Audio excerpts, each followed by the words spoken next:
Already know time it is. It's live, uncut, unedited.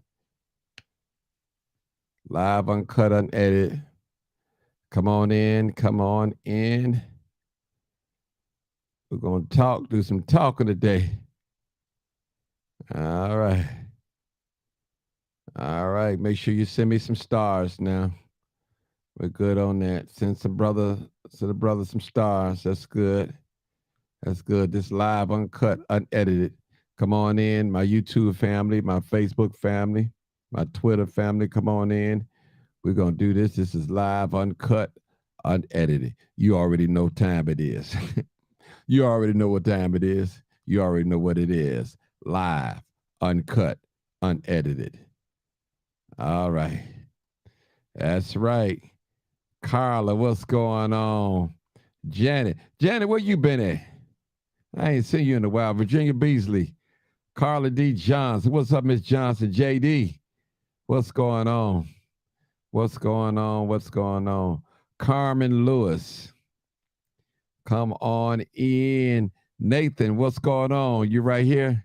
All right. Live, uncut, unedited. Trust me. We're gonna get the flow, get the show rolling, not the flow. Come on, YouTube. I see you, YouTube. Come on in. Come on in, YouTube. What up, Eddie? What's up, Harmon? Harmon. I'm hoping I pronounced it right. What's up, brother? How you doing, man? Heimer. Hamer. I probably got to pronounce your name correctly, man. I don't like pronouncing somebody's name wrong. Eh, been a little busy. Okay. What's good, y'all? All right. Hey, that's my alderman friend right there, running for alderman. I see you. I see you. I see you, sister. I see you. As if you see this sister right here, Delilah, she running for alderman. I see you. I see you. Support that dear sister. All right, D. I see you. I see you, D, in the house. I see you.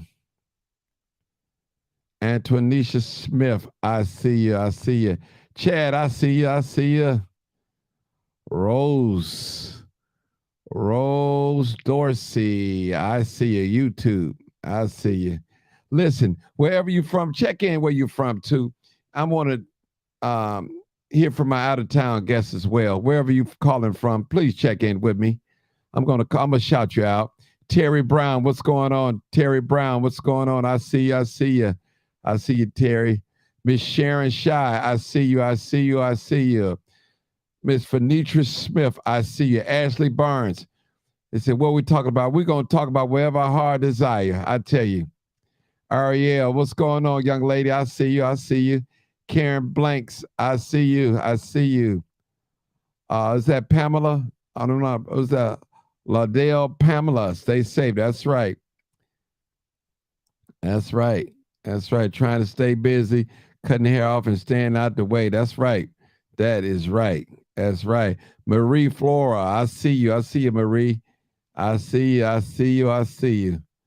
Is that Lamar? Yes. Blessing to you. Mullen, not blessings to you. Peace and blessings.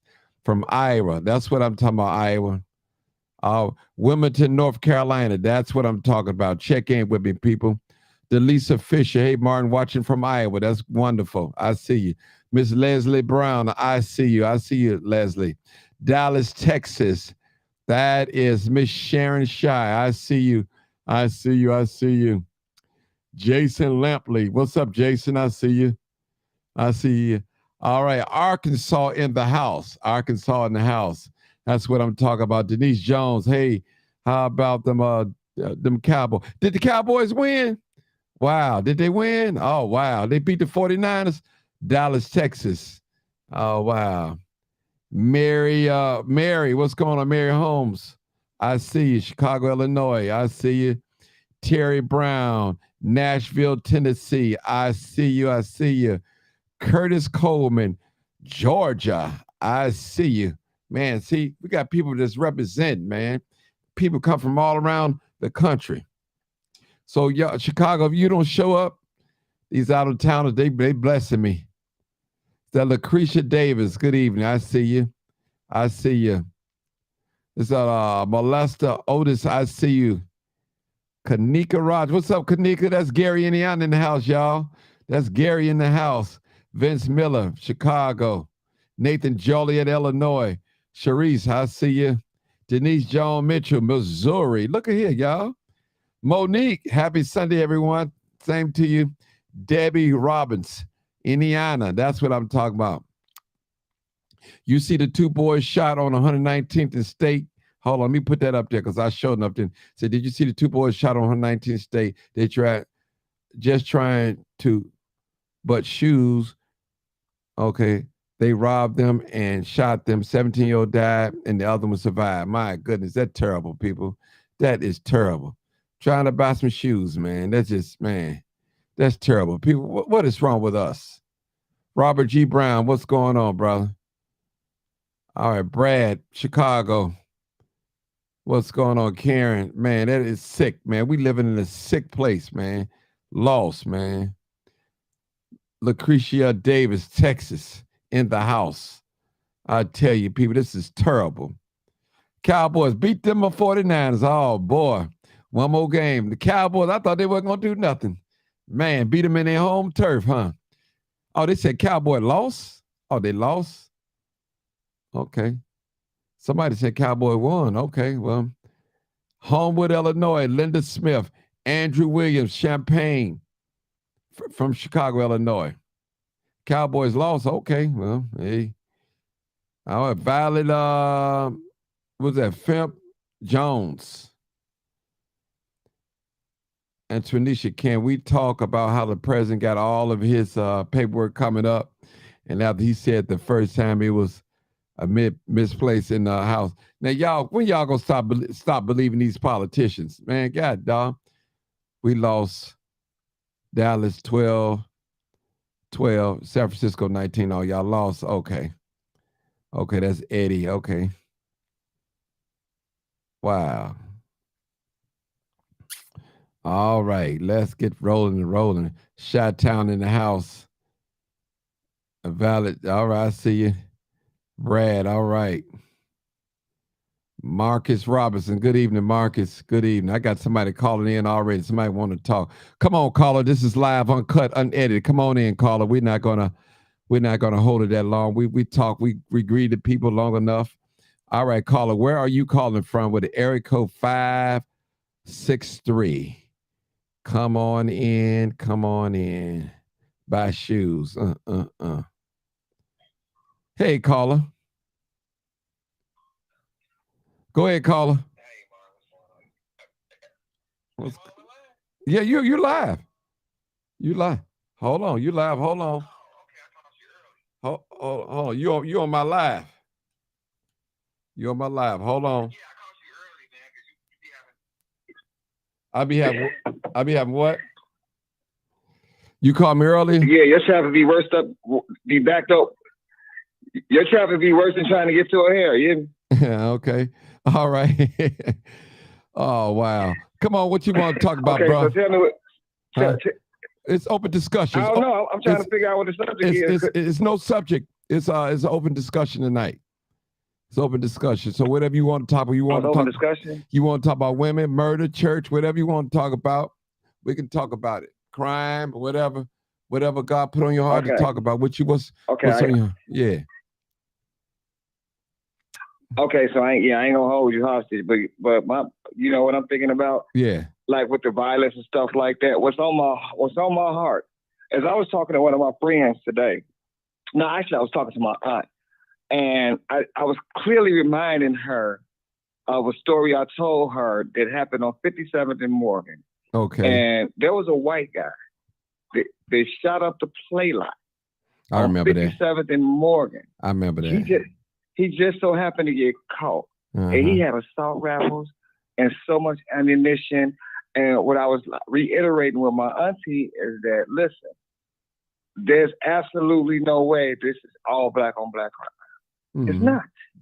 And so there is, since when? Because the catch can come before the hanging. And if you think about what happened to that boy, Omar, down in Georgia, he was jogging. Now, this is in 2021, I believe. They hopped in that pickup truck, They grabbed their shotguns.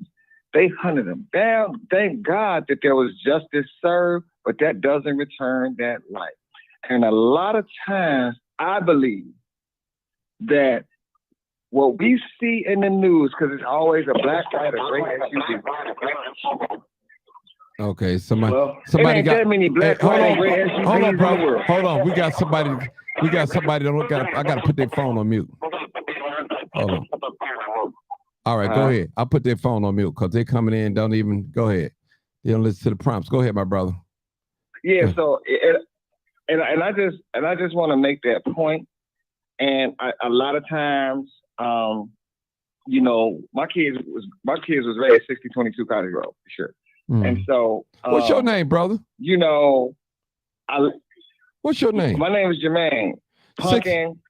My name is Jay. Punkin, baby mama, Shonda, Mookie. I know everybody. Oh well, if you know Shonda, Mookie, that's my sister. Hold on, bro. That's my sister. I know your old man. I know you. I know your old man. He be out there quiet, never talk, had that hat tilted to the side. Right, yeah, okay. I'm family for real. Okay. But that's beside the point because we're on a public platform. Right, okay. But at the end of the day, when I read the newspaper and it's like, at the end of the day, Martin, I remember I forgot what you had. I sold you an amp before, matter of fact. Okay. But anyway, that's another story.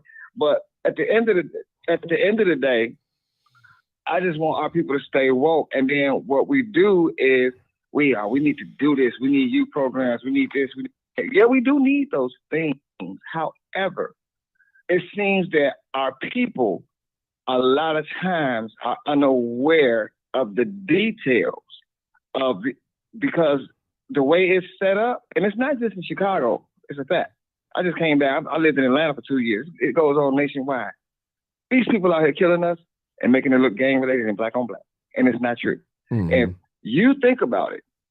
Since when have they not killed black people?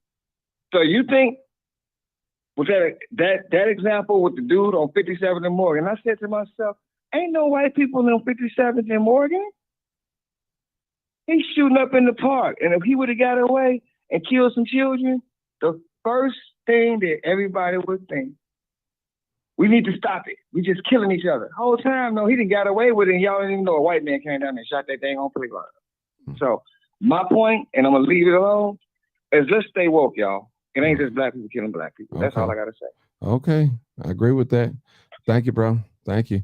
All right, call us. The line is open, 872-299-0808, or you can call 872-297-63 or 89. Next caller. When you call callers, please turn Facebook down. Turn it all the way down and do not have me on the speakerphone because it's a delay. And I can hear everything on this end. People, is very irritating. So I want to hear from you. I want you to talk. I want you to express yourself. This is not a traditional talk show where they let you talk for a minute and you hang up and blah, blah, blah, blah, blah. Sometimes I might let you go for 3, 4, 5 minutes, 10 minutes. It depends. So let's do it. I got another call. I'm going to give him a minute. Follow the prompts. Caller, please do not have me on speakerphone and turn all of your audio all the way down or off, either or. All right. Yes, there was a mass shooting in California. I think that was in the Asian community. I'm aware of that too. It's a lot of shooting going on, people. If you don't have to be outside, please do not be out there. If you're out there, have a destination. Just don't be just roaming the streets, please. It's open discussion tonight.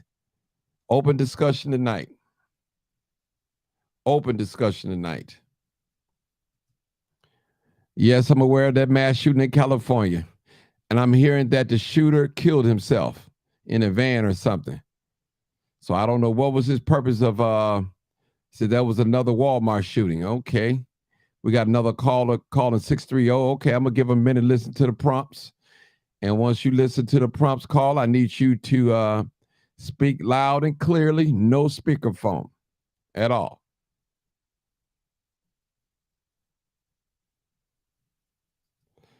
All right. Some of these aldermen that are in these high crime communities How did they keep getting elected and nothing is being done to solve some of the crime? I understand. All right, 630, you should be up now. Where you calling from, 630? Area code. 630. Let me hear you. 4248. Come on, caller. All right, caller, I'm waiting on you. 872-297-6389. Again, 872-299-0808. We're calling in. All right. All right. Caller, you want to talk? 630. All right. I can't hear you, caller. Caller? Yeah, I just booted him off. I booted him off. All right, let's get talking about, I guess we hidden crime. Everybody talking about crime tonight. And a lot of crime scenes are going on. And listen, people, let me just tell you, no community is free of crime. Let me just say that. I don't care how affluent the neighborhood is, or who or where you live at, an all white community, or it doesn't make a difference. Crime is everywhere. And the dear sister said that two people got shot trying to buy some shoes. Isn't that crazy? What is wrong with us, people? You barely can do exchanges with people now when you're buying things off the line. It's terrible. Let me put my phone on silent for a ring. Yeah. All right, I'm looking for some callers. I'm looking for a caller, 872-297-6389. I got another caller. Also, you can call me at 872-299-0808. 08. That's right, Andrew Williams. That's right. All right, I'll see you, Jalen. I'll see you. 630 has a bad connection, yeah. All right. 0941. Come on, caller. 0. How you doing, Martin? I'm doing all. This is my brother Marcus. What's going on, brother Marcus? What's on your heart today, man? Whatever's on. What's going on? No, we're talking about anything that you want to talk about, brother. It's this is open discussion night. If you want to talk about crime, if you want to talk about photography, if you want to talk about your brand new member of your family, your pup, whatever you want to talk about, that's what we're talking about, bro. So hey, it's on you. My little puppy is a barrel of fun, but politics, crime. One of the things I had the pleasure to sit in a room around Paul Vallis with a group of black media people. Asked him a couple of questions. Let me hear it. And one of the questions he could not answer is one of the questions was, what is he going to do about the no knock? Do he support no knock? I believe he said no, he don't. But he's a law and order. He will be a law and order mayor. And so they wanted to know, would he have gotten rid of the cops that invaded that lady's Betty Jones or the other sister? He didn't want to comment on it. Oh wow. Well, what did tell you? He didn't want to comment on it. Well, let me just say something. Yeah. I want to say something. I got another caller, but hold on. White people know that the police protect them. Let me say that again. White people know that the police protect them. So they are not trying to handcuff the police. They're not trying to do that. They're not trying to do that at all. So white people, they know that the police benefits them, their interests. I'm just telling you. And listen, as long as we're living in this country, we under the white man rule, we'll never receive real justice. Never. Never. Trust me. Never. I said never. As long as we're under their rule, we'll never receive justice because it ain't in them. Justice is them. They make the law, enforce it, and break it. The law is for us to keep us, hold us down, Marcus. So if those of you out there that don't feel safe unless a white man is running the city. Shame on you. Shame on you.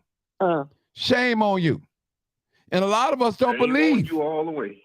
A lot of us don't believe that a black person is well qualified and able to lead. We don't believe in that. We believe, some of us believe that you cannot get nothing good from black people. Business, no matter what, doing the law or nothing. We always say, I'm going to get the white man. And we say it so proudly, so proudly. Now, let me just say this. You can get what your money can afford, but you can get a black man too, because you got some black men out there just as expensive and just as good as the white man. So don't tell me that there's no qualified black men or black people in this race that can't run this city. Trust me, I don't want to hear that.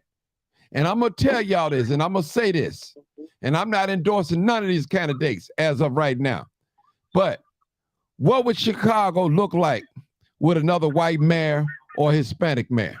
And I'm saying it, I don't know. Listen, I got white people on my live. I got Hispanic people on my live. Listen, I'm going to speak the truth and shame the devil. That's what I'm going to say. What would Chicago look like with another white man ruling over us? A Hispanic man. What would it look like? Think about it. Are we ready for that here in the city of Chicago? Now, don't get me wrong, because it's a mayor position. Yeah, I'm going to let you say something.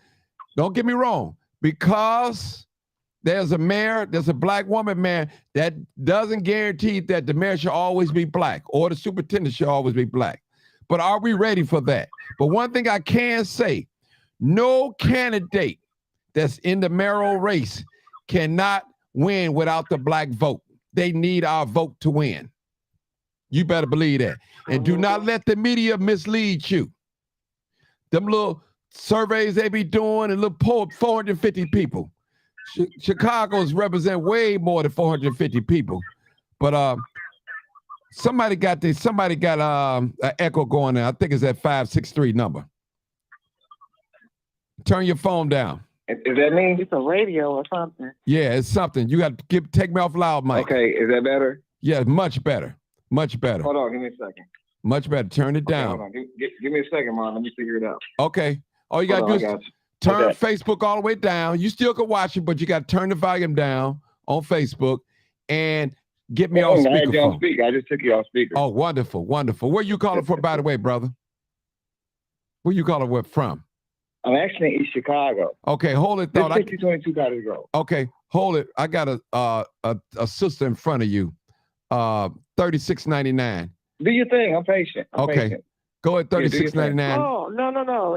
It's myself and the 630 on one phone because he was having difficulties with his headset. So I joined the lines and called in so he could hear. Okay. So he's on here as well. Go ahead, caller. All right. Let me, Marcus. Me? No, hold it. Go ahead, Marcus. Go ahead, finish comment. Go ahead, Marcus. Well, basically, I was saying that there's a lot of questions they asked him that he was running away from. Eric from the Chicago Crusader tore him up, and Hermaine Hartman really tore him up. He got mad. He mentioned that there was some stuff going on at Chicago State, and Eric asked him, but he kept silent. And it had something to do with former Governor Bruce Rauner. They were trying to close Chicago State, if you remember. I remember that. So my thing would be to the people that's running for mayor. What I would like to ask them is, these speed cameras are in our neighborhood, specifically, that they malfunction. I believe Attorney Borges said that it's unconstitutional for a camera to give you a ticket when Illinois state law states that a police officer is supposed to pull you over and give you a ticket for running a red light. That's true. But they got these cameras that malfunction, and black people. I want to say this: people are always talking about people don't want to work. How can they get to work and their cars got boots on them? What are the candidates going to do about that? The city got people getting bankruptcy, messing up their credit. Lori said she was going to get rid of it. She didn't. She brought it back. It's the poor people that's paying the rich people's bills. Rich folks drive like crazy up on the north side. They don't get tickets, and if they do, they can pay them off. But you got poor people struggling every day. How do you expect those poor people to go to work? And you taking away the very tool that gets them to work. Well, let me just say something. I know according to the data that you have more speed light cameras or red light cameras in the Black community than any other community. That's for a fact. And that's on purpose. That's not by mistake. If that's not discrimination and racism, what is it? What is it? They don't have them down Michigan Avenue, downtown the Gold Coast. Why not? Downtown. Why? Why they don't have them down on Michigan Avenue, down the Gold Coast? Why? See, people, y'all get mad at me for talking like this, but you think like this, but you won't say this. See, I say it. The only thing different between me and you don't say it, you just think it. I think it and say it. It's real. Listen, the hate is real, people, for our people.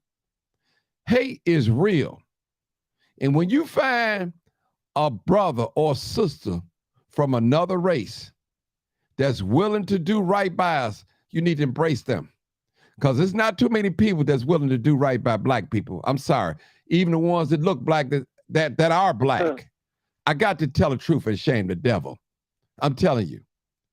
Y'all can see a Black person committing a crime and you lock them up, throw away the key. And I can put up the same white person on my page and I don't have no comments. They don't say anything. A Spanish person. No, they won't even share it. It'd be less comment. Why is that, people? Why are we so hard on each other? When can we have mercy on each other sometime? Don't we know? Listen, a lot of us that's Black, we have a Black mother, Black father. Some of us might be mixed race, but one of our parents are Black. So we do kind of like understand the struggle. And listen, you could say this. I'm going to tell this. A lot of people, y'all don't know this. And I'm going to tell you who exercised this. When the police officers work up on the north side, and when they see an officer that look like me, sometimes they don't even want them. They request for a white officer. And that's nothing wrong with that. You can do that as well. Y'all don't know that. They do that. But see, they try to hide that. They can hide that. Listen, the racism run deep, people. It run deep. It runs deep. It's in the fire department. It's in the police department. It's in the government. It's in the city. It's in the water department. Now, I'm going to say this. We're not going to be able to get rid of racism at all because you can't legislate people on not being hateful. Racism is nothing but hate. That's all what that is. Some people live and wallow in hate.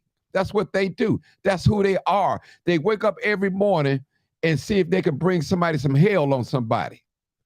They may not want to kill you and hang you on a tree, but they're going to make it hard for you. If you ask them to go left, they'll go right. They're going to make it hard for you. We living in that type of world, people. People like that hate themselves. Of course. Of course. I want that new car. Yes. Okay, 563. Come on, 563. You in there speaking in tongues. Come on. Okay. 563. Go ahead. Yeah. I jumped ahead of. I jumped ahead of God. Go ahead. Ain't no problem. Do what you do. Go ahead. So listen. What do you want? Anything Chicago, you want to talk about? You don't have to talk about. You don't have to talk about crime, but whatever you want to talk about, it's okay. No, I'm going to give it to you. Okay, go ahead. No, I'm going to give it to you. It's for information purposes. Okay. So I moved here. I came from Atlanta. Like I told you, I'm 60-22, but I'm from 79. But that's okay. Let's forget about that. Okay. For information purposes. The city of East Chicago. This is Indiana. What Black people need to understand. East Chicago, Indiana, y'all come get y'all cigarettes. Y'all come get cheaper gas. But you need to understand the laws. I had to learn the hard way. Got this apartment. My mother's owned the house here for probably about 14 years. I said, okay, I'm going to move there because I was in Atlanta. I never got an apartment. I was living in hotels and moving around because of my credit, paying $1,700 a month. I said, well, let me go back towards home and get my bearings about myself. Let me tell you something. Here's how the laws in Indiana work. One particular day, I've been in this apartment 2 weeks at that point. Mm-hmm. I had my front door open. I had my back door open. I ain't gonna lie, I was having me some shots of tequila and I was finna cook some tacos. Now, this is an 85% Latino community. Mm-hmm. And the dwelling that I stay in is 100% African American. Mm-hmm. So there was a disturbance in my building. It's like 6 apartments. And when I was coming back from the store, I heard it. I heard somebody say, man, get your hands off me. Get your hands off me. And there's a Subway next door. So I was looking, I said, what the hell? And I was like, I ain't seen nothing. I was like, okay, I'm gonna go in my house. But I had my door open, my front door and my back door. So I'm sitting in my house with my puppy. The police walked in my house because I'm on the front side of the building. And they said, I said, now I did have the music going on my Bluetooth, because like I said, I'm vibing. I'm having me some tequila, I'm gonna cook some tacos, I got my puppy, this is my new apartment.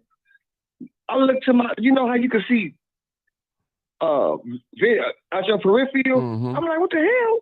I look to my left, it's 4 police officers in my house. So I instantly paused my phone. I'm like, may I help you? Mind you, they never knocked on my door. They never said, police, nothing. I said, may I help you? They was like, yeah, where the teenagers at? I said, first of all, it's just me and my puppy here. But do you have a search warrant? Your door was open. I said, check this out, bro. Get the F out of my house. Now you gotta, mind you though, I'm from Chicago and I'm thinking Constitution. No, not in Indiana at all. I gotta go to court tomorrow. So let me tell you what happened. So I hop up, I'm like, hey, check this out, bro. There was 3 white officers and 1 Hispanic officer. I say, they asking me questions. I say, check this out, bro. Do you have a search warrant though? Now I'm mad. I'm cursing. Like, get the fuck on my house. What? Well, we want to ask you, I just moved here. I tell you what, you want to talk to me? Step outside my house. We can talk outside. And I kept saying that. Now I'm cursing. I'm mad. You know what I'm saying? And the Hispanic officer said, you know what? I'm sick of this email. They roughed me up, beat me up, cuffed me up. I was never in the public.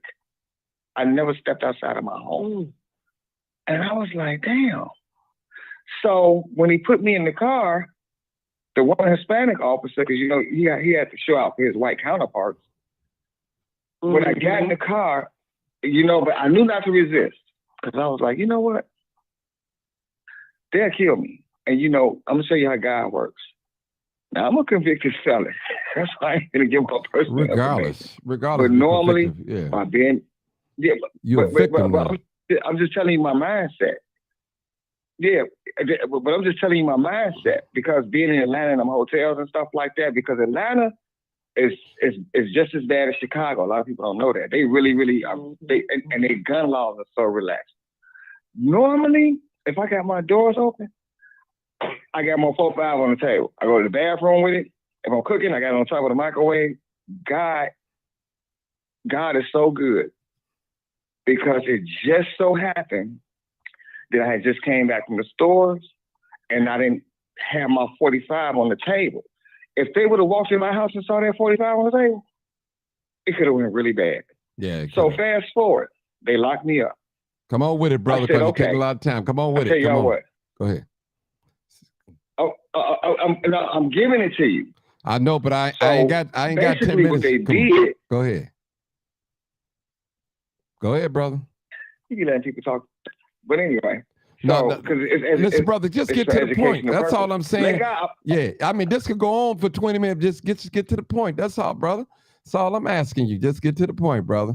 The police came in your house. They arrest you and scuff you up. Go ahead. Okay, will you help me narrate it? Ask the questions and I'll answer. No.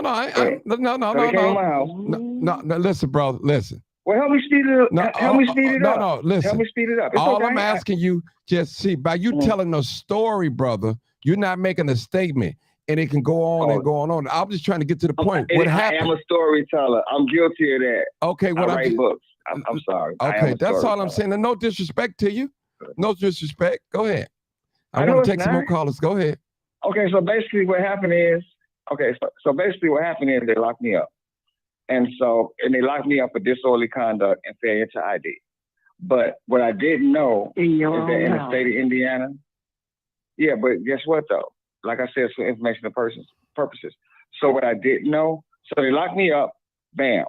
By me not ever living in Indiana, when I went to court the next day, the judge, she says, well, what's his background? Because I never lived in Indiana. She says, well, he has no background, Your Honor.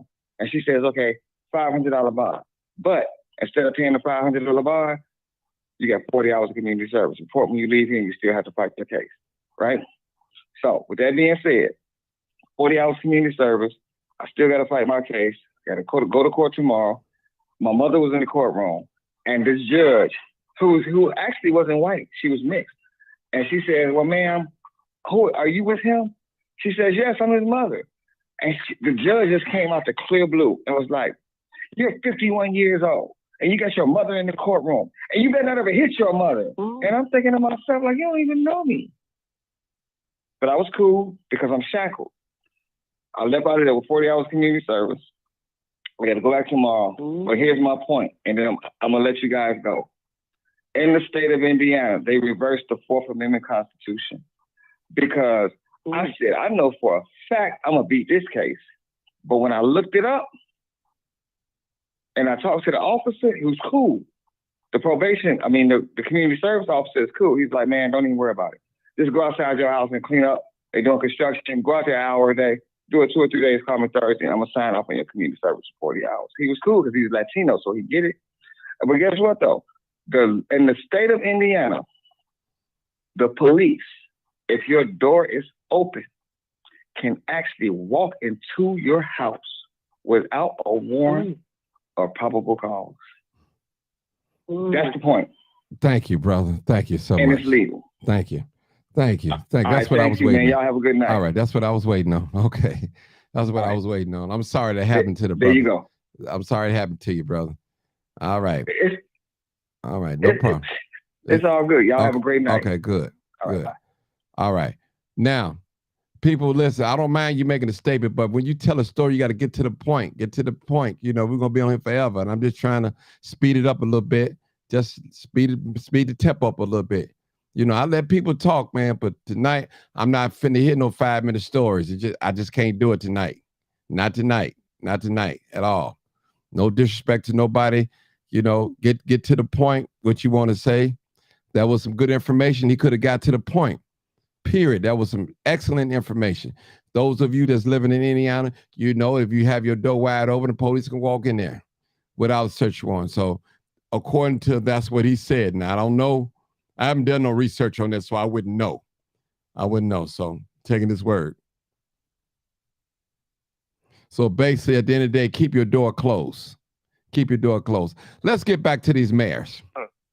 Let's get back to these mayors here in the city of Chicago. Now, we got, 6 black mayors, mayoral candidates that's running. Now, and this is what I hear, Marcus, Sharice, I hear this, Bill. This is what I hear.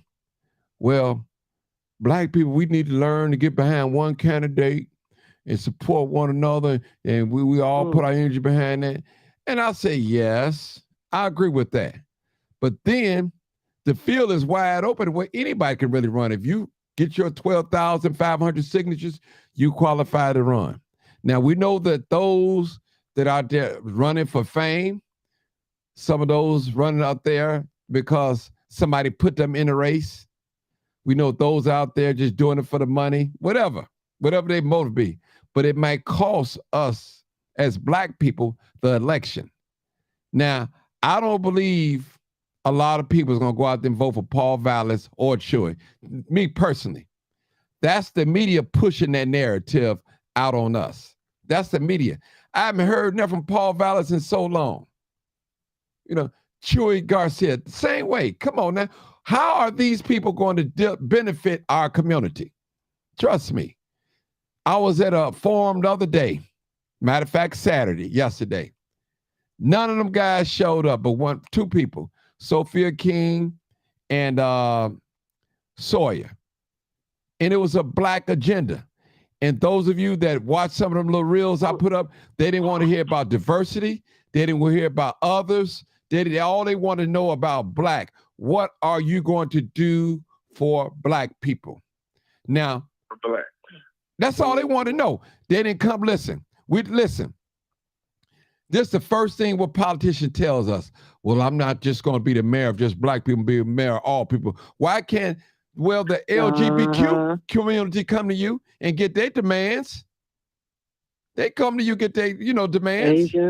Asians, all of them get their demands. But when black people start talking like that, now they want to, this is the script that they use. Well, I'm just not going to be the mayor of Chicago for black people.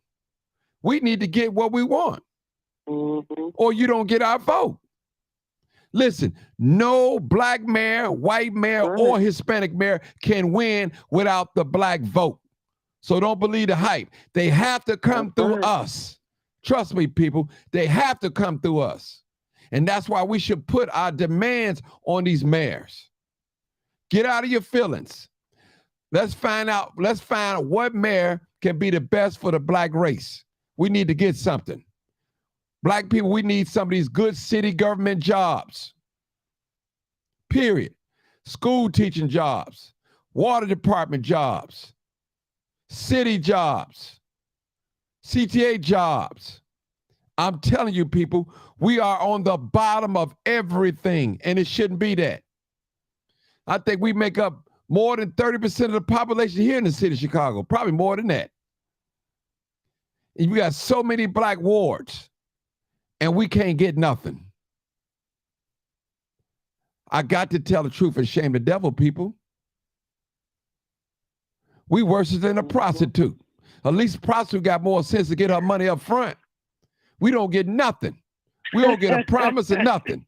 We are. Black people, when it comes to electing politicians, we worse than a prostitute. Prostitute know to get her money up front. Know it. Listen, if these politicians cannot meet the demands that we want, we should not vote them in. Period. Period. And that's serious. You want to say something, Marcus? Go ahead. I would say I agree with you. We got to get more aggressive. And the ones that's already in there, they ran on a promise. They reneged on it. We shouldn't have sat back and let it. Just like we took to the street for Laquan McDonald. Just like we took to the streets for George Floyd. You should take to the streets when a politician reneges on their deal and remind them, we're the ones that put you in office. We demand that you stick to what you said you was going to do, or it will be no peace in this city.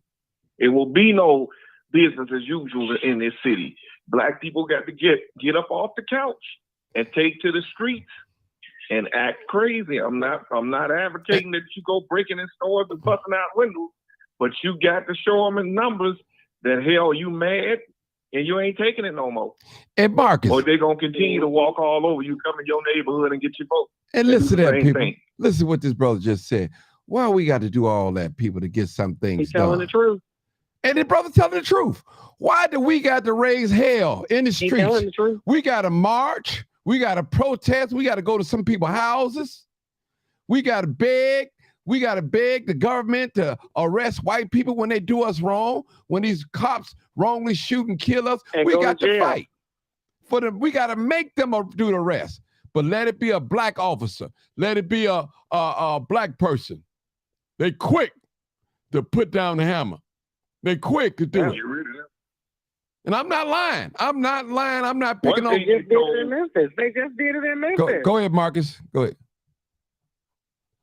One thing Hermaine Hartman told Paul Vallis, we're sick of, excuse my French, this is what she said, we're sick of the damn policy.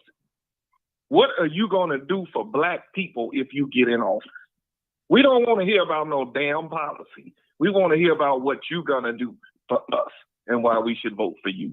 You said it on your show. Why should we vote for any of them, black or white? what are you going to do for your people immediately? What a lot of black candidates are failing, they need to study Harold Washington, because Harold Washington got in office. He started doing for black people first. Mm-hmm. He made that perfectly clear. I'm doing for my people first. I'm Chicago's mayor, but my people are the ones that have been deprived of the services that they should get. I'm doing for them first. This city was really in a bad shape, and it still is in a bad shape. Mm-hmm. Ain't nothing changed but the generations. Mm-hmm. And you know, another thing I want to say to you guys on the panel, black people, we have to stop being so gullible. We know we want new leadership in the office, but sometimes we just have to sit back and say, okay, now, at what cost? You know, we need, see, you vote 2 or 3 new aldermen in that don't have no power. They can't get nothing done. They need help. They need a supporting cast. We have to use that term that Trump used, and I hate to say it. We got to drain the swamp. That's what everybody got to go. Everybody got to go and put a new fresh faces in there with fresh ideas. And we have to do it. Because guess what, people? Look at the black, listen, I've been voting for at least since I was 18. I'm 54 right now. And look at our communities. Look like a bomb dropped in Inglewood and Woodlawn and South Shore and all these areas, Roseland and the West Side. Now, Lincoln Park got an alderman. Inglewood got an alderman. Woodlawn got an alderman. The Roseland got an alderman. Why is it our areas looking like the other areas? Why is it? Why is it? Something is not right, people. Listen, and this is how it's happening, people. I got to tell the truth. As long as the politicians eating, as long as the pastors eating, as long as the community activists eating, listen, everybody hush, hush. Mm-hmm. And these social service eating, they're getting these grants in that order. Politicians, community activists, pastors, social service programs. As long as they getting fed, it keep everybody else quiet. And I'm going to say to any alderman and any mayor, if you can't get things done, at least come back and inform the people, hey, I'm trying this, but the city council is voting against this. Let us know, educate us what you're trying to do. We need a report card, people, every quarter. We need a report card on these politicians that call themselves or say they represent the people that look like us in our areas. I got another caller, 6122. Go ahead, my brother. I know who that is. Go ahead, my brother. 6122. Everybody, it's Rev. How you doing, Rev? What you got to say, bro? Yeah, I'm just, just want to say, it's that time. I was just, in my sermon, I was just talking about how whether these politicians or those that's running are black, white, Republican, Democrat, no matter what it is, it seems like they're not standing for these communities. A house that is divided cannot stand. And the thing that I first of all seen when I was watching the ABC election thing last night, well, pretty much they were speaking. I just heard everybody's pretty much, what this administration didn't do, what this administration, and I'm promising what their administration didn't do. And then you ask the questions to these candidates. And at the same time, man, I ain't gonna name no names, but you looking at the response and telling they have no clue whatsoever. You could tell by the conversation as they was on the panel the other night that some of them do not belong in City Hall. Mm-hmm. We know Lightfoot need to go ahead and sit down out of City Hall, doing all that line, talking about 45% down in crime and doing all that line. Ain't no percent down in crime. If anything, percent going up, it's probably up in the 200s or something like that. But they got to make the numbers up. If y'all ever watch The Wire, it's like a book, even though it talks about the Baltimore situation, it talks about the education, it talks about the politics, it talks about the streets. And if you look at The Wire, you'll see the same thing going on in Chicago with dirty politics and everything that's going on, and everybody else suffering when it's all over with. Well, the one that I sit up there and really listen to.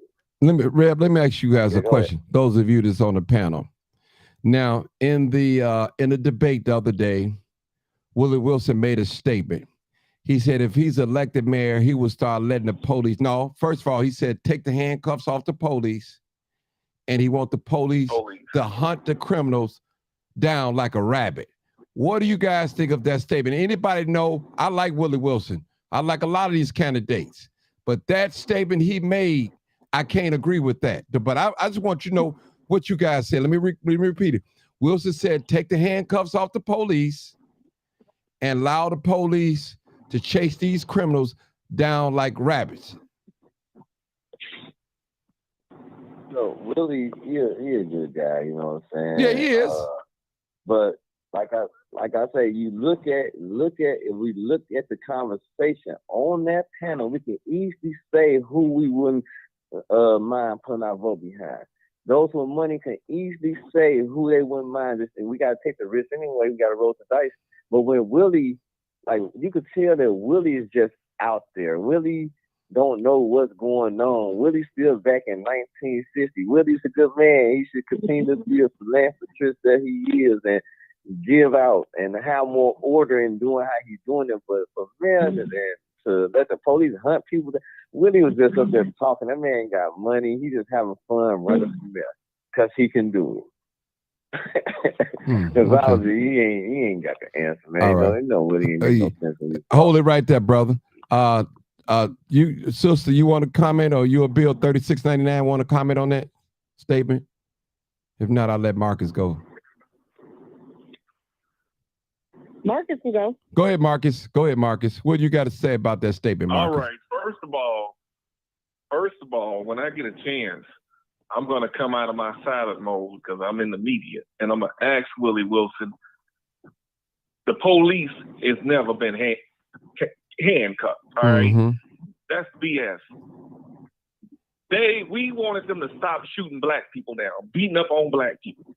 All right, they crying because now the cameras are out watching them, and they can't get away with what they was getting away. They're getting away still, but they're getting caught too. So Willie Wilson got it all wrong, and any other candidate that sits up there and talk about they're gonna take the handcuffs off the police. What I would tell them, and I think what black media needs to start doing, is speaking out a little bit more by saying, first of all, the police ain't in handcuffs. If they do their job, the crime rate will go down, but they're not doing their job because half of them are corrupt, just like politics are corrupt. You know, crime is money. They getting paid. A lot of people getting paid off these kids dying. These insurance companies getting paid off these cars being stolen. The only people that are not getting paid is the victim. And we just told to go pray on it. And let me just say this, people. That was coded language. Hunt them down like rabbits. What do you do to rabbits? You kill rabbits. That's what you do. When you hunt something, that means to kill. That's coded language. That's all I'm saying, people. And I respect Willie Wilson, but I disagree with what he said. I'll stand on it, and I'm going to stand on it. You listen, Marcus, you witness it. Those young people, including myself, we stood and marched for body cameras, police accountability. The police are not above the law. They have rules. They have laws and rules and regulations to abide by, as well as the citizens. So you cannot, because you in law enforcement, that doesn't mean that you could do anything you want or you could do anything you think you could do and get away and there'll be no consequences at all. It doesn't work like that. Martin, you had cops shooting down people because they were mentally handicapped, physically handicapped. So I would tear him up. That's going to cost him the election. That's going to cost him the black vote right there. That's going to make black people turn away from him right there. You know, y'all, it starts in that legislation too. See, one thing that I started realizing, and I kind of knew, but when you can hear them blare out, even in the pandemic, you heard Trump blaring out, if there's looting, there'll be shooting. You know what I'm saying? You know that the mayor of the city of Chicago is over the Chicago police. We got a black mayor that's over, that runs the city, that runs all of the most important departments inside this city, a black mayor. And you mean to tell me that, you know what I'm saying, there's no changes in the administration on how crime is being fought, along with how police is treating those that not even doing crime. You know what I'm saying? Like, the city just getting money. That's all they care about. They trying to figure out now, okay, so they ain't going to spend their own money. They put millions in their pocket. They ain't going to sit up there and take the kickback that they get these aldermen. Then they going to use their money and put it in the community. Nope. You don't even supposed to know they got that money. They say, I walked inside of, you know what, we got to start naming names, because everybody know who's in office and stuff.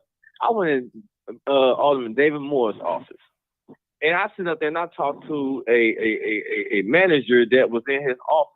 And he talked about how they got all these millions of dollars of funds that's coming down and trickling down in their offices, like right now in the office on 79th Street. At the same time, their excuses is that we can't sit up there and we can't give out any resources because people don't sit up there and come and ask about it or whatever. And he just give it to the people who he knows. You know what I'm saying? But if you don't know the people that's in your community, you only know them when you're going to knock on their door. They came to my sister's house and knocked on her door. Somebody running for alderman. She said, "Get off my door. I don't know you. I ain't never seen you before. Now you coming to me telling me you running for 21st Ward alderman. Who are you?" And that's what the community people feel. Well, so when they go to the polls, what they need to do, brother, let me say vote something. for everything. But let me just say something, brother. What a better way that somebody that's running for alderman knock on your door and introducing themselves to you, regardless if you don't know them or not, never heard anything. That was your opportunity to meet them. Now, suppose they get in office, then what? See, you got to listen. We can't. When they already in office. Right. When they already in office. But I'm just saying. What I'm saying is, brother, when there's an opportunity to meet any politician or even talk to them. See, black people had this thing that you're Uncle Tom or you're a traitor if you sit down and talk with Trump. Trump had to come through black people, even though the people don't elect the president, but they solicit our votes. My point is, if a politician knock on my door, no matter if I agree with him or her or not, let me give him a little conversation. Let me feel him out. Let me talk to him. I had an opportunity to meet Brandon Johnson. I was in a restaurant, the soul food restaurant out west. And they said, well, he'll be in shortly. MacArthur's. Yeah, MacArthur's. He said, he'll be in shortly. I said, well, I'm getting ready to leave. I said, well, you know what? Let me sit down and talk to this brother. Now, I heard some things about him and, here and there and all that. But as he came in, we greeted, he sat down and talked to us, me and my buddy, for about 20 minutes. And I told him, all right, caller, you just called in. You got to turn your radio down. Turn it down. 7889. You got to turn it down. Turn it down. Hey, Martin. You got to turn your radio down. Hey, Martin. I hear you, but turn it down. All right. You hear me? Yeah, I hear you. Now I'm still talking. I'm still talking. So we talked for about 20 minutes. I'm still talking to sister. So you got to hold on. And I told Brandon Johnson, I said, Brandon Johnson, this is what I want to talk about. I want to talk about crime. I'm the crime chaser. So we talked about, I didn't want to talk about the budget or anything. Not saying that wasn't important, but I knew that I could sit down and have a civilized conversation with him about crime because I study crime. I breathe it. I live it in a sense. So we had a great discussion. We came into some agreements and we talked. I'm not going to go into detail. I'm going to go into storytelling. But what I'm saying is, if any one of you guys is under the sound of my voice, just listen to me now. If a politician knock on your door, take a couple of minutes and talk to them. Give them a chance. See what they can do. What can they do? Or what they're trying to do. Whether if you agree with them or not. Give them a chance. You'll be surprised. You'll be surprised. Trust me. One thing I do know, that in politics, there are no permanent enemies. There's no permanent enemies. because you might need this person, they might need you. That's how politics work, people. It's politics. All right, caller. 7889. Come on with it. So, Martin, I want to say that, this is Dahlia. So I want to say to the young man that's talking about the 21st Ward, I sit and I listen to your show and I don't say anything, but now I'm starting to say stuff. And my thing is, when people as politicians are knocking on the door, like you said, they do need to answer. So when me running in the 21st Ward and I'm talking to people and the first thing they say is, well, I don't know you. Where have you been? Well, I've been here. I don't need to go on TV with everything that is done in the community by me. We just do things. So my point is that we have to work together as a community. If I'm telling you I'm running and I'm telling you the things that have been done from up under me and my non-for-profit, and I show you the proof, let's work together. Let's get people that have actually did the work in the community, especially when they have the proof to show you the work. I always tell them, you can Google my name, Dahlia Gorey, and it'll pull up the things that I have done in the community. But we have to work together. And I'm sick of having people that want to run, but they have not done anything in our community. Everybody has a solution, but you haven't done anything in the community. First thing they want to do is down you. Work. So we have to work together as one. The crime is high. We got teenagers being killed, just like we had the kids over there in the 9th Ward on 119th and State. 17-year-old boy got killed, and the other little young man got shot. We have to do something with this. We have to talk to our kids. We have to work with the community. There are organizations out here in the community. It's crime in every part of the city of Chicago. No one alderman, no one mayor, no one senator, not one state legislator can do the things by themselves. It takes us as a community to do the work. A lot of people that are complaining, them the ones not voting. We have to turn out at these voter polls. If you all want to make a change, then you better start Googling all these candidates. See who wants to defund the police. I agree, there are some officers out here that aren't doing their job. But guess what? There's a whole bunch of them that are out there doing their job. When you defund the police, I'm going to say this is what we get right here when the police is being defunded, when the police doesn't have the backing and the support. Those that are doing wrong, do what we need to do. Have them, have them held accountable for what they do. It's just like any other job. Hold them accountable. But the ones that's doing their job, give them a chance, because there are a lot of great officers. I am an officer. I've been for 25 years. It hurts to see our kids laid in the streets like a dead animal. You heard of Mama Will listening to her kids, listening because her kid is laying out there in the street? I had a family member shot and killed, but guess what? We got to work together as a community. It's not going to work if we point the fingers at everybody. No one can do it by themselves. It takes our community. It takes a village. It definitely does. I mean, I'm just sick. I'm sick of it. I've been sick of it. It's because my thing is the same ones around here saying F12 be the first one to pick up the phone and call and tell on somebody. They do it all the time. I don't need the police. Listen, and we have to be careful. People, I tell people in a minute, I'll call the police in a minute. Keep me from killing you. Keep me from going to jail. Let me let the police handle this. You know what I'm saying? Hold on, let me get on this phone and call 911. Because I'm going to let them solve it. Because if I get into it, it's going to be street justice and it ain't going to be nice. And I'm not trying to put myself in that situation. So if I'm paying taxes, let me call the proper authorities. Hey, I need you guys to handle this. This is what happened. I need him arrested. He threatened me. You have to use what you have to use. Because a lot of us, we have this mentality that I don't call the police.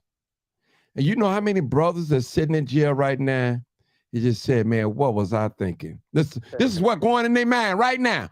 What was I thinking? Here's a man that owed you $15 because you sold him some dope. And you whooped him with a bat. Now the police rolled up on your arrest. Now you got 10 years over $15. Here's a man that dented your car by mistake, broke your tail light. Y'all could have worked it out. You decide you want to bust all his car windows and shoot him and kill him. Now you're in jail. Martin, go ahead, sister. I looked at you the wrong way. Now you want to fight me. I looked at you the wrong way. You know what I'm saying? Right. And you want to fight me. Right. Or shoot and kill me. These are the things we, as Black people, we gotta work together, but we also need to put people in office that are going to do their job. Not putting people in office because the people that are in office want their friends to be in the spot. Mm-hmm. That's what we got to get away from. We have to research the people that you want to be in leadership. Mm-hmm. That's the problem with us. We don't research. We don't research the judges. We don't know who they are. We don't know what they do. And we just go out and we just go in that voting line and we just dot. I can say it because I've done it when I was a young voter. I didn't know any better. Now I research because when you put people in office, whether it's 2 years or 4 years, that's 2 years of damage. That's 4 years of damage. And it takes 10 years sometimes to get those things fixed.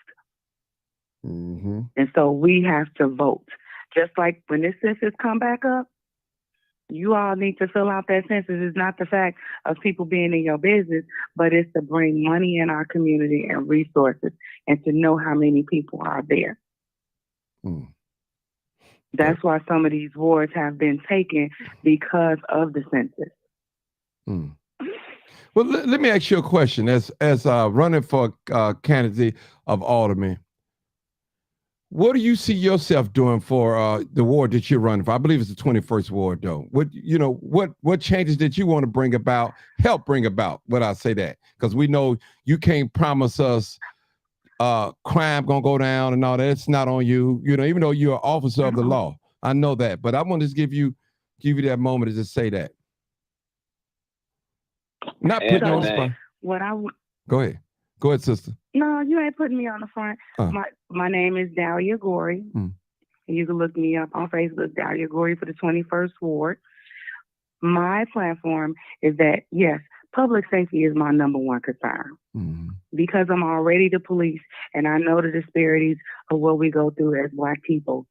I understand. I've been pulled over. I've never ever wanted to be the police. Never had a detention because I've seen how they treated people in my community. And it wasn't just whites, it was Blacks. But nevertheless, I had a child and I decided that because I needed a job, I decided to take this job to make it better for my child. And so when I got on this job, I made sure that the situations that I was involved in with officers, I made sure that people in the community that I worked in, first of all, looked like me. Because that's the only community that I'm working in. Looked like me, got the treatment that I wanted to be treated when I was that regular citizen out there on the street. But me coming in as this community, like I said, I want to bridge that gap. I want the police to work with the community, and I want the community to work with the police. Because one thing about it, we all need the police. Hell, I'm the police, and I need the police when they acting up and they shooting over here in my neighborhood. I need them too, because I'll call them in a minute. But I want to bring businesses. I want to bring businesses back in our community, entrepreneurship, teaching our kids trade, because everybody doesn't want to go to college. And even the ones that do go to college and they decide that they don't want to go, at least they have been in high school to obtain a trade so that they can own their own businesses, things that we used to have back in the day, like Washburn. When I grew up in high school, the guys would leave to go to Washburn to learn carpentry, plumbing, construction. These are the things that the guys my age have their own business and they doing. But now they don't. So I want to bring those back into the community. I want our neighborhoods to look clean. I want us to take pride in our neighborhood. But we have to do it together. And I don't care what alderman No alderman can do a ward by themselves. It takes the community working with the alderman, and the alderman listening to her people or his people in the community. Because I'm visible. And as the police officer, I would get out my car, play basketball with the kids in the community. I was a school officer at Robeson. I saved a lot of kids from hurt and harm. I worked at Corliss. I was there when Darian Albert was out there. And those are the things that we have to learn to talk to our kids about fighting. Because it was a terrible situation. The kids are fighting us as we getting out the car to stop them from fighting. And Darian Albert is down there on the other end of the block getting bludgeoned with a 4x4. We have to stop that as a community. We got to learn our neighbors. We get to know who our neighbors are. And if there are people that come into the community that's coming from like, you know, the projects or low end, we don't have to down at them. Hey, neighbor, your grass is growing. Let me help you. Let me show you how to mow that. We got to learn how to start talking to people and stop talking at them, because that's our problem. And we have to work together with that as a community. I'm sick of hearing about our kids carjacking. 14 years old. I caught a little boy carjacking a car, and I said, "Why are you doing this?" He said, "I was bored." Where's mom at? His mom at work. Single parent mama. Can I relate? Yeah. Because I was a single parent mama with my son. So we, like I said, we have to bring programs to get our kids in. And I know our callers don't know about the programs that the police department have, the peer jury programs, the CAPS programs. What else do they have? They have the programs where the sophomore year they get to apply for the police department and the fire department. We spoke about this before, Martin. Yes, we did. You know, where they can apply for these jobs and they can go and they can get these for free in the police department, and they learn how to be the police. They learn what the police do. They learn what the firemen do. They actually go through all of these trainings. And when they graduate in their senior year, they get a certificate. They got points already. This is how we get our kids in the police department, in the fire department. Because they have points already from being in the academy. Let me say this.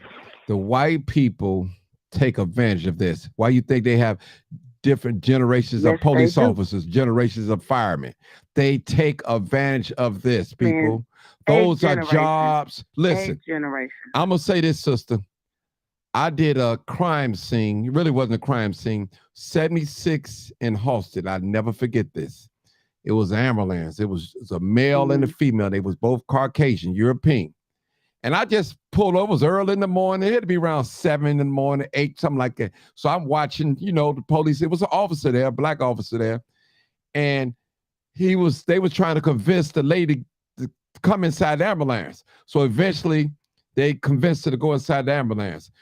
All I noticed, the ambulance was going up and down, like it was fighting up in there. And that lady broke up out of there.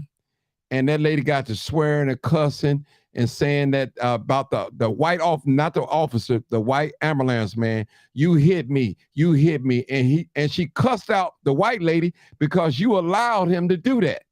And this is what the lady said. I got it on videotape. Now I didn't see the ambulance man hitting her, but the ambulance, it was rocking back. You know, something was going in there. For some strange reason, I was right there that day, and I got it all on video. So I'm telling y'all, people, we need people that's driving these ambulance truck EMS that look like us in our community. We need it. We need it. I go to crime scenes. We need it. We need it, people. Black Fire Brigade for free. Look it up. It's called the Black Fire Brigade. They teach our youth for free. You listening to me, people? Black Fire Brigade. They will teach your children up, and I think to like maybe 27 or 28 years old, to be EMT. They will teach them how to be emergency technicians. They will teach them that. So that means that you will get a license through the state of Illinois. Now, when you get that license through the state of Illinois, when it comes time for you, which they were saying You know, I don't know because I haven't done the research, but they were saying that that's how they were getting the Black people to fail because they didn't pass the EMT. So this is why the Black Fire Brigade started teaching free EMT classes at 84th and Kedzie, how to take that test. And so they study, they go on Zoom, they study, and they pass it, and they wait until the fire department hires. They take the exam. Now, some of them go to the suburbs and become fired. They work for the fire department in the suburbs once they get that certificate from the state of Illinois. So it's no excuse for our kids not to get involved in anything and have a job or actually have a career, because these are careers. This is money that you can see. Mm-hmm. This money will take you out of your zip code and put you somewhere else. And these organizations that are in the community, we need to utilize them. There are organizations that do a lot in the community. 104th and Halsted, I can't remember the name of that one, but you have Failings. You know, you have Creed. They out here helping young people. You got what is it? Dang it, I can't remember. It's downtown, but they help people that have been incarcerated. And it's on Jefferson Street. Yeah, I know what you're talking about. I can't remember the name of it. Yeah, I know what you're talking about. I can't think of it. They help our young men. Yeah. And we need, let me just say that. Yeah. Let me say this. We need these programs, people. Listen, every Black young man and woman probably don't want to be a police. I understand it, but there are some that do. And those are ones that we want to seek out. We need people to patrol our community, or at least come on a call that can understand our plight. I'm just being serious. Yep. I was on a protest over there on 83rd and Holland, Colored Nails. And there was this one white sergeant, and I don't know if I'm just gonna say this, he wasn't right. I said, brother, well, we had to call 911 to get us another sergeant that looked like us. I had to request it because this one, he wasn't working. Not that saying that I'm seriously. And he wound up getting suspended too. But I'm just saying, it happens. It happens. When you get people out here that don't understand the culture of the people that they're serving, you're going to have problems that don't care, that view you as trash, as nothing.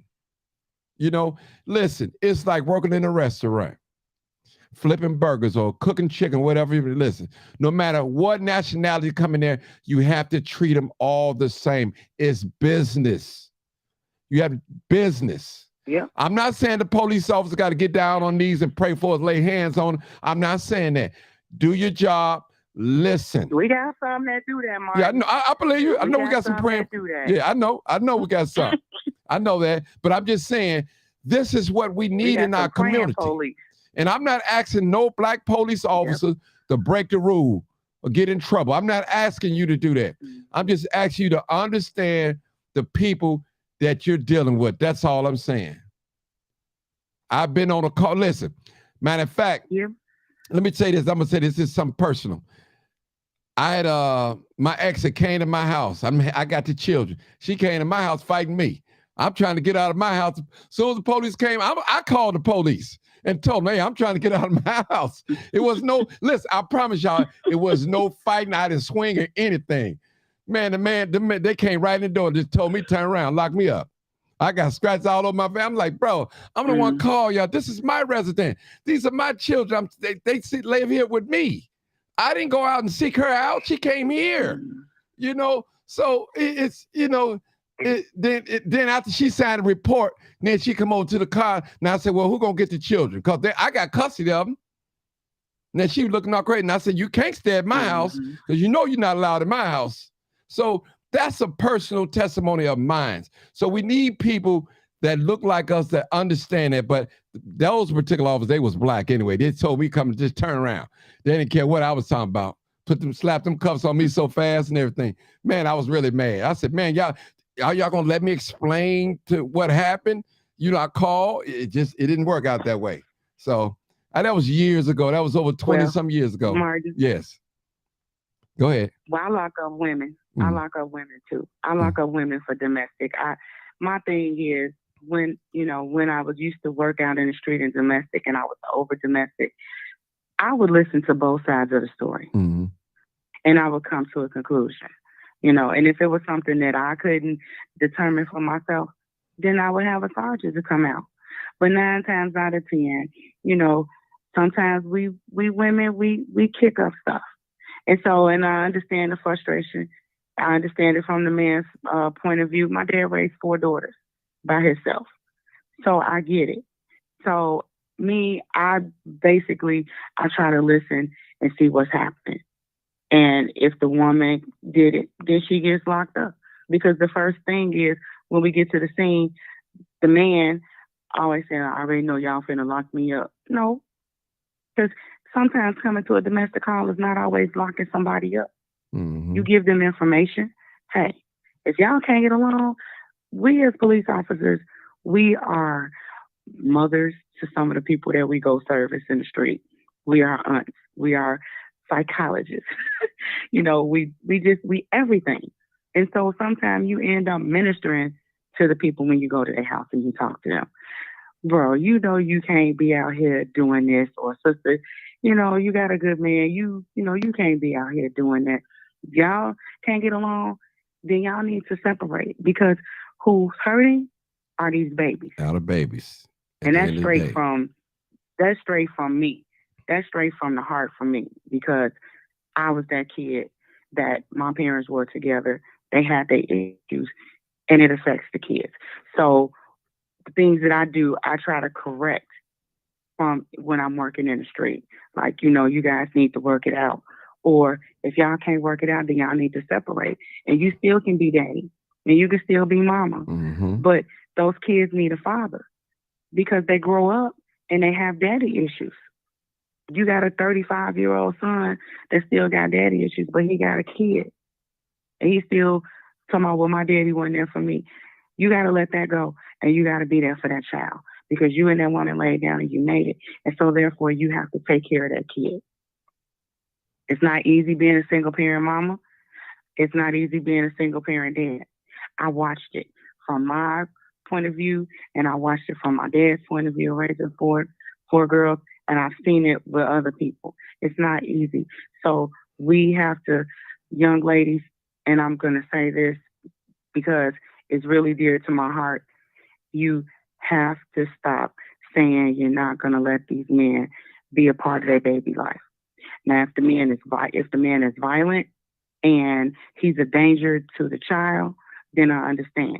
But if he is simply saying, let me see my child, and he's with another woman, and as long as that woman is not harming that baby, then that'll be your free time to go do what you want to do. But let them kids bond with their dad. And men, if you out here fathering kids, you need to be in their lives. You need to stand up, because this is the time that we're living in, is that our kids are going through issues because their dads or their mothers are not in their lives. And we have to bring our families back together, bring them back to the table eating, ask our kids every day, how you doing, how you feeling. We have to do that. Because I'm tired of, when I go out on the street, I'm seeing babies being shot. I'm seeing kids stealing cars and people killing these young kids because they have guns. It's not cute. It's not cute to not know where your child is at night. Not at all. Not at all. It hurts. It hurts. As being a Black woman and having a son and seeing our kids laying out here like a slab of bacon and jewels, because that's what it looks like. Well, and it doesn't feel good with me as being a female police officer looking at that. It hurts. Let me say this. And to hear that mother screaming. Let me say this. I agree with. I haven't been chasing crime long as you've been reporting crime, arresting people. But I'll say this: in the few years that I've been doing it, 5-6 years, I can identify with everything that she just said. Being on a crime scene, when you hear a mother just scream, it's the sound, or it's a distinctive sound that go out in the air. And if you got any type of feelings and any emotions, you can feel that. You can feel it. It's a sad occasion. Well, you say, well, Martin, he shot 3 people the other day, so he deserved to be dead. But listen, I tell people when I go live to a crime scene, it's two things that you should be doing. You should be praying that the person recover, be not dead, and you should be praying that they catch the person that did it. Any other comments you should keep to yourself, because remember, the worstest criminal out here, and my dear sister can agree with me, they got somebody out here that love them and will go to jail for them.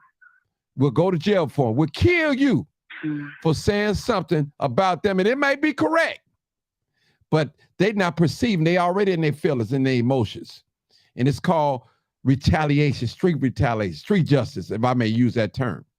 So you have to be careful what you say, because you don't know who's who. We have to be real cautious. That when I'm on them crime scenes, I be careful what I say. I try not to mention nobody gang affiliation. I try not to say this is such and such city and this is such and such city. Now I was in Parkway the other day, 64th and King Drive, about a week ago. I didn't say Old Block because I'm not promoting that.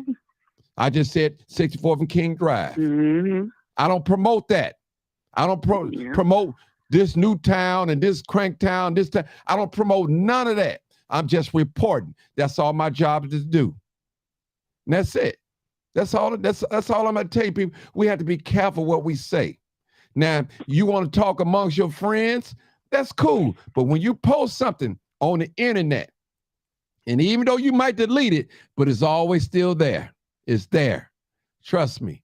So that's why I would say live, uncut, unedited. So don't say nothing that you can't stand behind it.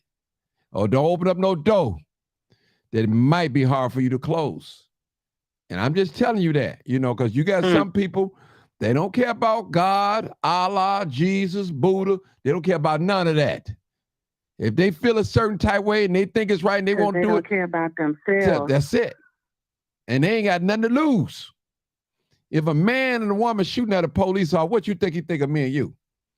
What you think he think of a regular citizen? I mean, you shooting at the police officers because they just riding by, because you got some vendetta when you 14 years old, you got locked up.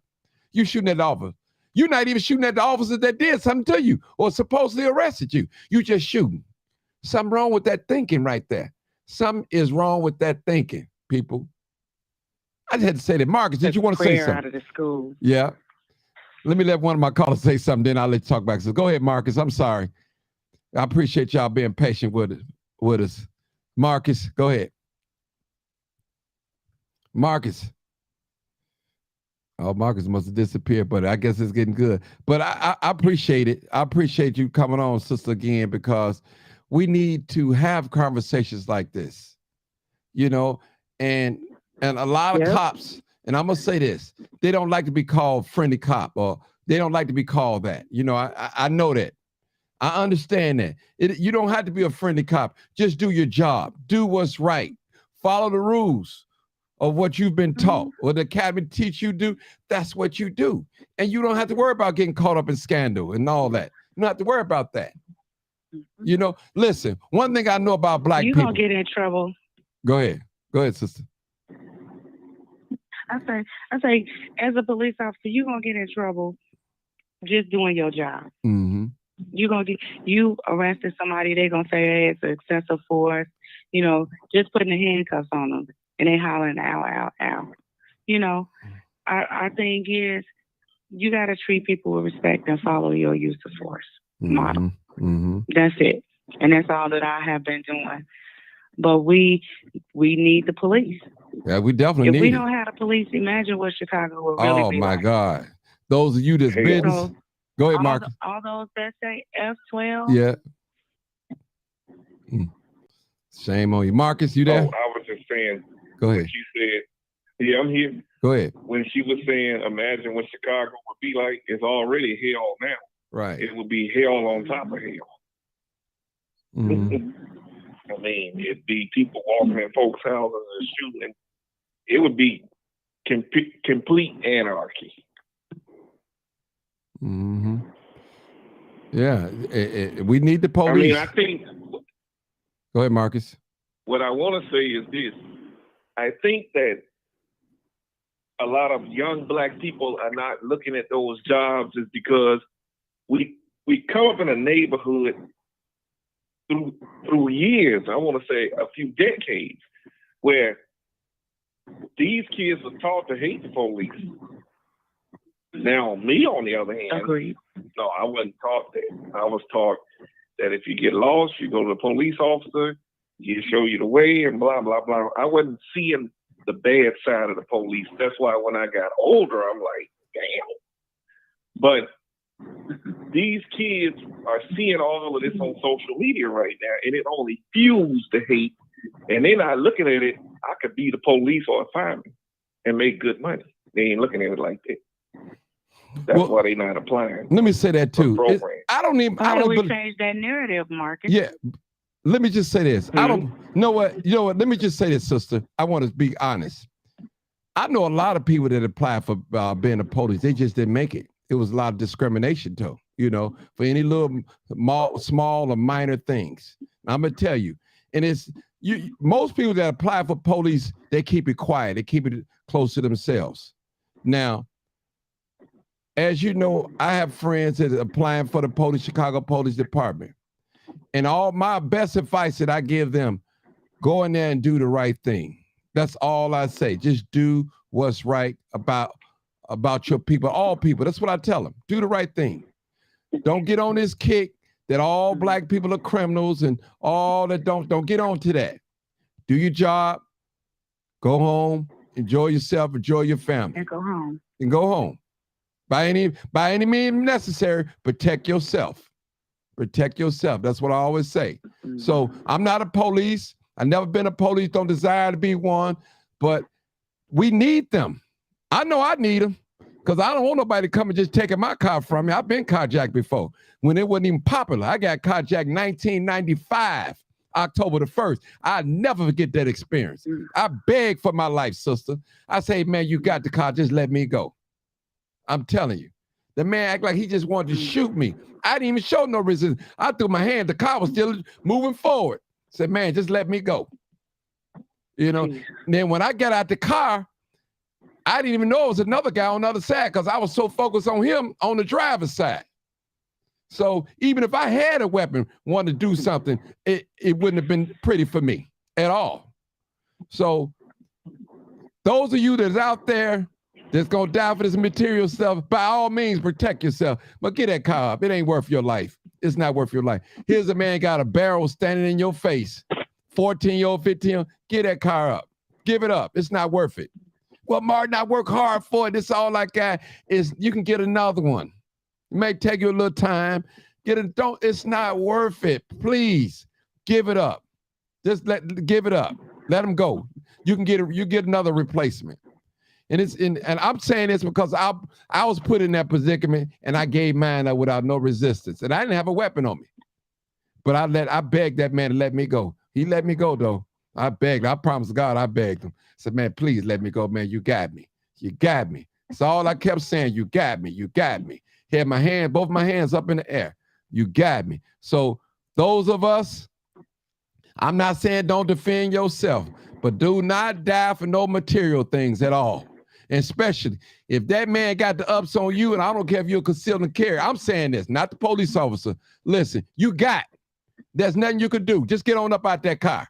Get up out that car. You know what I'm saying? Don't try to play cowboys and Indians because it might not end too well for you at all. Because the most criminal, they just as afraid as you are. And they real nervous. And I'm just saying this out of experience, people. I know. I'm saying this is not the police officer talking. This is me talking to you, the crime chaser. I'm telling you, try not to show no resistance. Get that car up and live another day and tell a story. And come on here and tell us, hey, how God spared you from him keeping killing you. Because some of you guys, I've seen it. You don't want to give up these cars with these nice rims and sounds and all that. Give it up. Give it up. It's not worth it. This man got a gun in your face, in your chest. What can you do? Because if you flinch, he's going to kill you. And you might drive off with your car maybe a half a block away. How often we see it, sister, people crash into a building, a pole, and stop. We see it all the time in the car, shot. It's too often. It's not worth it, women and men. It's not worth it. And if you got your baby in the car, say, listen, bro, I ain't trying to look at your face, but let me get my baby about this car. And you know, you can have this car. I just want to have get my child. And you got to talk to him. You got to talk. Martin, Yes, go ahead. stop leaving your babies in the car. Yeah. Stop leaving our babies in the car when you run the gas station. Yeah, that's Please. true. Yes. Take the baby with you. Take your baby with you. Do not leave these babies, these 2-month-old, 3-month-old. Do not leave these babies in the car because these people don't care. All they see is a car and they ain't looking in the back seat. They not knowing that it's a baby in the back seat because we just had that happen. It was on the news where a baby was in the car. I think the baby was like 3 months old. We got to stop doing that. I know, you got to hurry up to get out the house and get something and get back in. You don't want to bring the baby out in the cold, but some things you just going to have to do. Bring your baby out the car. Because these idiots, they don't care. Yeah. And listen, people, y'all, listen, you ain't going to believe it until it happened to you, some of you guys. You hard head. I'm telling you, all it takes is a moment. And I told you, stop going to them high crime areas. If they selling loud and weed and loose cigarettes and all that gas station, you at the wrong gas station. Well, you say, well, Martin, I smoke weed. I buy a little dick. No, you at the wrong gas station. It's too much activity. When you see a lot of people standing out there and they selling different selling stuff out there, it's too much activity. I don't go to them type of gas stations. Listen, I lived on 68th and Emerald, and I can count how many, 4 years. I can count how many times I went to that gas station on 6-7 in Halston. I can count it. Number on my hand because it was too much activity. Yeah, I know it. It was too much activity. That's a drop zone. Right, and I knew better. Man. I said, no, listen. They had a fitness. Yeah, I know it. They might not want to look for me, but what if they're shooting at somebody else and hit me? Anything. So I didn't patronize it. 8721 South Cottage Grove is another gas station you shouldn't stop at. 8721 South Cottage Grove. That's where I got carjacked. It's another gas station. They don't care about you. They laugh at you. I mean, you should never stop at that gas station. And the one over here by my house, watch your back. Yeah. So you get carjacked anywhere. Yeah, you can't get carjacked anywhere. On Western. You can't get jacked. But that one on 87 is a hot gas station. It's dangerous. That's why I simply put that one out there. It's dangerous. Go ahead, brother, sister. Martin and Marcus, you can't drive past it. Is that working with these businesses in the neighborhood, specifically these gas stations, you're going to be in a community, you're going to be held accountable for the activities, not carjacking, because nobody is in control of carjacking. But we got to work together as a business. If it's a business gas station, we need to work together to know that you're not going to have people hanging at your gas station because one, it's a sore thumb in the community, and two, I see people hanging out at the gas station. I'm not going to that gas station. I'm going to go to another gas station. And it inconveniences us as a community that we have gas stations in our neighborhood and we can't even go to them because we're afraid we're going to get carjacked. We're afraid we're going to get robbed. So those are things that need to be addressed in our community. Well, let me just say because this. You want to be able to do everything. Any business that I see out there that's selling loose cigarettes, I'm telling. You selling tobacco products to our teenagers, I'm telling. I'm putting it out there. You can call me a snitch, a trick, whatever you want to, because you ain't got no business selling these young folks tobacco products and cigarettes and blunts and all that. I'm telling. And I bet not see you flirting with them young babies in there. I'm telling. I'm just telling you straight up. Them trade they link to get. Yeah. And if I see you selling, buying link too, I'm telling. I'm telling you straight up. If I go in a place and see a guy, I'm telling. Getting right on it. Might go live on you and wait on the police to get there. So I know I got you. I'm telling you, because this stuff is real. Young folks come to me in the gas, they tell me, can you buy me some blunt? I said, no, sir. No, I can't do that for you. No. I'm not going to endorse that behavior for our young people. Not going to do it. You know what's happening now? What's happening? The fentanyl pills are out, and those fentanyl pills are out in the community, especially out here in the 100. They popping those pills. You got 13, 14, 15-year-olds popping pills. They just had to get an ambulance over there in Mount Greenwood where they had like about 6 or 7 people popping pills. At a bar. So you heard about it too, right? I ain't hear. We got to talk to our kids about popping pills. Yeah. So that's another thing. See, it's the influence. Yeah. Overdose. Yeah. Let me put y'all on hold for a minute. I got 2 callers. I know one called back twice. Okay. I have a 872 number. Come on, caller. Where you calling from? I'm sorry. Go ahead. Call. This who? This me, Robert. Brother Robert. Hey, how you doing, Robert? Go ahead. I'm doing good. Good. Go ahead, say something, Robert. You gonna talk or what? You gonna just be on hold? Oh, I'm sorry. Yeah, my bad. Yeah, my concern is about the 17-year-old that got killed over there. Like I tell people all the time, never buy nothing off of Facebook Marketplace. It's a setup 9 times out of 10. I remember this was probably like 2015. I was buying some Beats by Dr. Dre. I was meeting the guy, and when I saw the other guy, I was like, nah, I ain't gonna fall for it. That Facebook Marketplace is getting people. And those cars that's being carjacked, they also selling them the cars that they carjacked. They also selling them on Facebook Marketplace. What, can you tell me the name of the new pills that they popping now? Marketplace ain't nothing to play with. Hold on, Robert. Sister, can you tell me the name of them pills they popping now? Right. I know they do the ecstasy pills, the Molly's. You know the name of these pills they popping? The name of these pills? These young people, I know it's Molly's. Young people, they popping pills and stuff. Yeah. Molly's? You heard me? Yeah, you said Molly's? I think it's the Molly's. Okay, I know it's Percocets, Molly's. Yeah. The Molly's in those. Yeah. Okay. So parents. Something like Van too. Okay. Again, parents, you got the heads up. You see some strange behavior, you know what time it is. Quit being in denial. Yes, your baby. Not my baby. Yes, your baby. Trust me. You was a teenager before. Don't think you was out there having sex. You smoke a little weed, drink, did whatever. You was defiant against your mom. So don't think because you did it, your son or daughter's not doing it. No, but as a parent, I don't want to believe that my child is out there doing drive-bys and crimes because I didn't raise him like that. And I'm not saying that's the case, my dear sister, but parents, we have to get out of that denial stage. We have to stop being in denial and get some help. I got a new caller, y'all, 224 area code. Come on, caller, 6480. Caller, go ahead. You should be up now. I know you had or heard the prompts. 224. Come on, caller.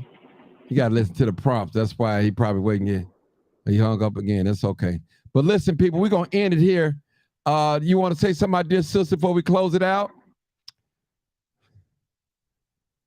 Yeah, I want our community to be safe. And I just think that we have to come together and work together, and we got to hold everybody accountable. Even if I go in as alderman, hold me accountable.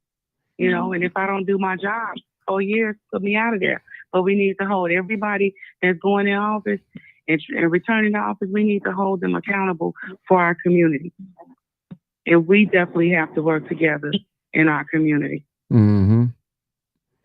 Somebody said, Martin, you be safe out there and watch yourself. The Crime Chaser be live on Cutter and we can't see your eyes. Let me take my glass off. I ain't high. You'll see my eyes now. That good enough? I got lights in my eyes, people, and they make my eyes be blinking. These lights, I got lights. So I'm not high. I don't do drugs. So so it just, these lights will be so bright.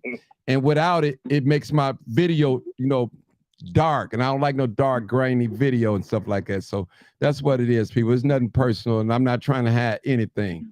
Trust me. I am who I am. Go ahead, Marcus, and close us out. Marcus, go ahead. She's running for the 21st ward, right? Right. Isn't the 34th Carrie Austin ward a part of that ward now? So 34 is no longer. Yeah, 34 is no longer in existence anymore. It is now downtown in the Loop area. Mm-hmm. So it's going. We are in the 21st. Yeah. So you're actually running for alderman. You have Washington Heights in your ward. So you're actually running for alderman. Do you put out literature? I do, and I've been out knocking on doors. Yeah. Mm-hmm. Well, no one has been down 99th and Emerald, as far as I know. No one that's even running for that. Well, I'll come that way. Inbox me. Cool. Inbox me. And we'll talk. Mm-hmm. Okay. And as far as closing out, yes, okay. Give Martin your information and I'll send you it. Okay. Okay, I'll give it to you. Okay. Martin as far as me closing out? Yeah, go ahead, Marcus. I would say I wish our people would come together as a whole. Mm-hmm. I wish these kids would wake up and stop doing what they're doing and realize that they have the power to change the course of this city, the course of this nation. The young people have the power to change this. If they take that energy that they do to help destroy each other and reverse it and flip it, we would take this country and we will run it the way it should be run. And that's my closing remarks. Okay. That's right. That's a hell of a close mark. I love it. I love it. I tell you. Hey, Martin. Go ahead. Martin. Go ahead. I went to church today. Okay. I go to church all the time, but you know what? You know what amazed me today? Mm-hmm. I went to Oakville Covenant Church today, mm-hmm. and it was 4 young black men that gave their life to God today. A beautiful thing. That man, we need to get our kids back in church. Get some more, yeah. Yes, we do. But you know, 14th and Vincent. Remember, my parents, they never went to church with me. My mama did a little bit, but they used to send us all the time. Just send me, go, you know. And that's how I got some of my teaching. Now it didn't work right away though, but it helped though. Just knowing it didn't work right away, but it helped. I'm not gonna lie. I ain't gonna sit here and lie. It helped. That's a lesson. It's because the church is who I am today. Trust me.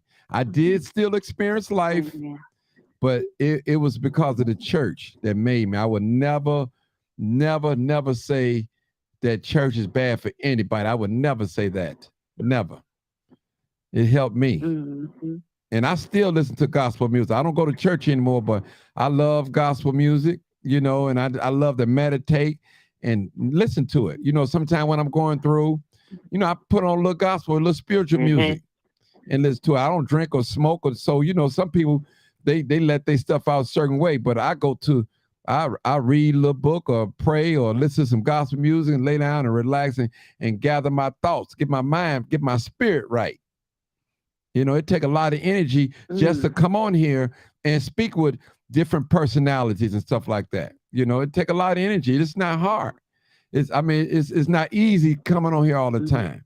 You know, you got to pick a topic, then you get people with, you know, have different attitudes, then you got those that come on here, they just want to come on here and try to make a fool of me, challenge me.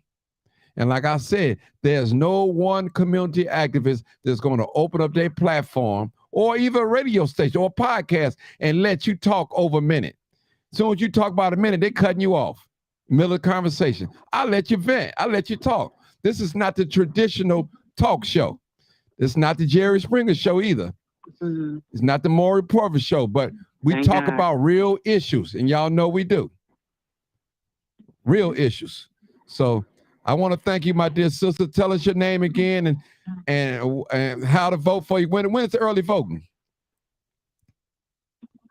Early voting starts February 13th, and I'm Dahlia Goree, and you're going to punch 58, and I'm going to say don't be late when you punch 58.